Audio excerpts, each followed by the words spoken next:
U.S. bars advanced tech firms from building China factories for 10 years.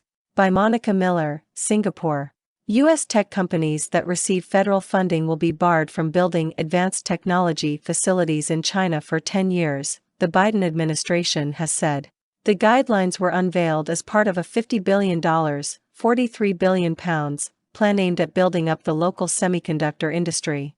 It comes as business groups have pushed for more government support in an effort to reduce reliance on China.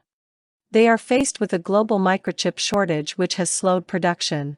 We're going to be implementing the guardrails to ensure those who receive CHIPS funds cannot compromise national security. They're not allowed to use this money to invest in China. They can't develop leading-edge technologies in China for a period of 10 years, according to U.S. Commerce Secretary Gina Raimondo, explaining the U.S. CHIPS and Science Act.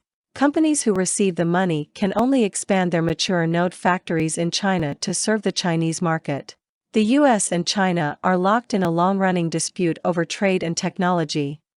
In August, U.S. President Joe Biden had signed a law committing $280 billion, £232 billion, to high-tech manufacturing and scientific research, amid fears that the U.S. is losing its technological edge to China.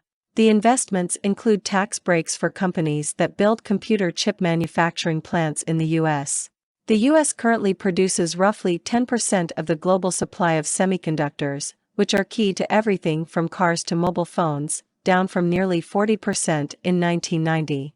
The Chinese embassy in Washington had opposed the semiconductor bill, calling it reminiscent of a Cold War mentality. Some U.S. chipmakers are already experiencing the impact of Washington's crackdown on selling U.S. technology to China. Earlier this month, NVIDIA and AMD were told by U.S. officials to stop the sale of artificial intelligence chips to China.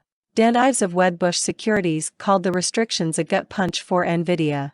This is really a shot across the bow at China, and it's really going to fan those flames in terms of geopolitical tensions, Mr. Ives had told TAY BBC.